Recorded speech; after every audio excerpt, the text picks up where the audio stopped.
hamdan wa syukran lillah. Kaum muslimin dimanapun anda berada yang dirahmati Allah, alhamdulillah kita bersyukur kepada Allah Subhanahu wa ta'ala karena diberikan oleh Allah kesehatan sehingga kita masih dapat melaksanakan ibadah puasa Ramadan. Salawat dan salam mudah-mudahan tetap terlimpahkan kepada Nabi kita Muhammad sallallahu alaihi wasallam. Kaum muslimin dimanapun anda berada yang dirahmati Allah, dalam pengantar berbuka puasa ini saya akan menyampaikan sebuah kisah tentang seorang laki-laki calon penghuni surga. Pada suatu ketika dalam suatu majelis, Rasulullah bersama dengan para sahabat. Kemudian Rasul menyampaikan, wahai para sahabat, sebentar lagi akan lewat di depan kalian seorang penghuni surga. Maka tidak lama lewatlah seorang laki-laki Ansor sambil membersihkan jenggotnya bekas kena air wudhu, sambil mengempit sandal jepit. Orang itu kemudian lewat. Pada hari yang kedua Rasulullah mengatakan hal yang sama, akan lewat di depan kalian seorang laki-laki calon penghuni surga. Maka orang yang berjenggot tadi itu adalah lewat kembali. Pada hari ketiga Rasulullah mengatakan hal yang sama, tapi laki-laki yang lewat juga laki-laki yang sama. Kaum muslimin yang dirahmati Allah Subhanahu wa ta'ala, melihat ini kemudian salah seorang sahabat yang bernama Abdullah bin Umar, dia ingin tahu, dia penasaran kira-kira amalan apa yang telah dilakukan oleh orang laki-laki Ansor tadi itu sehingga dikatakan Rasulullah sebagai calon penghuni surga. Maka Abdullah bin Umar dia bermaksud untuk bermalam 3 hari di rumah orang laki-laki yang dimaksud oleh Rasulullah SAW tersebut. Abdullah bin Umar mengatakan bahwa dia habis bertengkar dengan bapaknya, kemudian diusir dari rumahnya. Apakah diperkenankan dia tinggal di rumah seorang penduduk Ansor tadi itu selama 3 hari? Kemudian oleh orang laki-laki tersebut dipersilakan Abdullah bin Umar untuk bermalam di rumahnya. Kaum muslimin yang dirahmati Allah Subhanahu wa ta'ala, pada malam pertama Abdullah bin Umar mengintip kira-kira amalan apa yang telah dilakukan oleh laki-laki tersebut itu. Ternyata tidak ada amalan-amalan yang istimewa. Laki-laki tersebut juga tidak bangun malam untuk bertahajud. Dia hanya sesekali menyebut asma Allah dan bertakbir dalam tidurnya. Kemudian malam kedua juga sama. Abdullah bin Umar melihat kira-kira amalan apa yang telah dilakukan oleh seorang laki-laki Ansor tersebut. Begitu juga, sama. Dia tidak bangun malam untuk bertahajud, dia hanya tidur biasa dan hanya bangun ketika menjelang sholat subuh. Sehingga kejadian itu juga berulang sampai malam ketiga.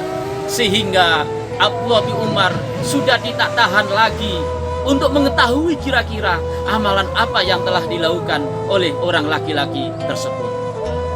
Maka suatu pagi kemudian Abdullah bin Umar menemui kepada laki-laki tersebut, wahai saudaraku, sesungguhnya lah aku ini tidak habis bertengkar dengan bapakku.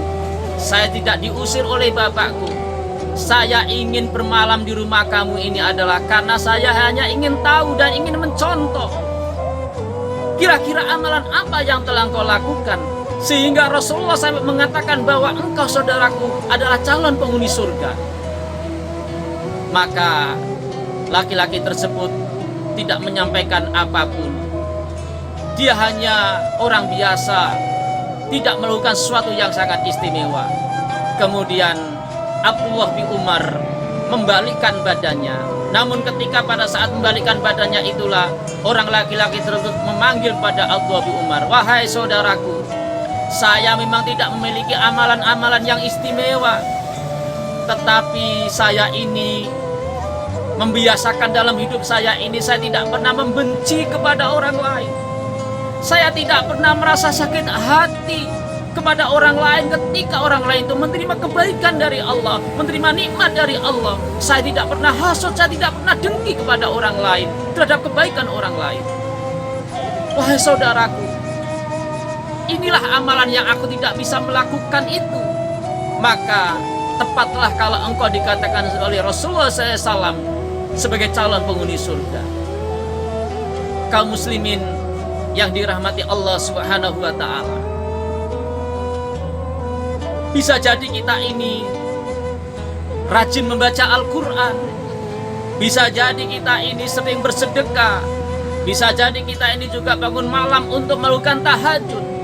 Tapi ingatlah ketika pada saat kita ini aman berbaring untuk menjelang tidur, kalau pada saat kita mau tidur itu dalam hati kita ini masih menyimpan rasa benci kepada orang lain. Kalau menjelang tidur kita ini dalam hati kita ini masih menyimpan rasa dengki, masih menyimpan rasa sakit hati terhadap nikmat yang telah diberikan oleh orang lain kepada kita, maka sesungguhnya amalan-amalan yang kita lakukan itu tidak ada gunanya sama sekali. Karena apa? Karena terhalang dengan sifat iri hati kita, karena terhalang dengan kebencian kita kepada orang lain.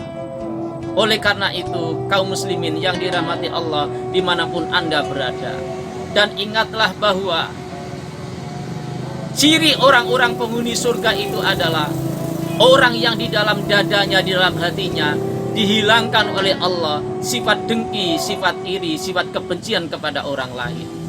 Wa naza'na ma fi sudurihim min ghillin ikhwanan, dan telah kami hilangkan segala kedengkian dalam hati mereka, dan mereka kami jadikan bersaudara.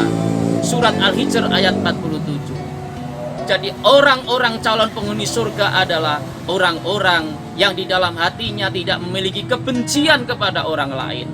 Orang-orang yang di dalam hatinya adalah tidak memiliki rasa sakit, rasa dengki, rasa hasut terhadap kebaikan, kenikmatan yang telah diterima oleh orang lain.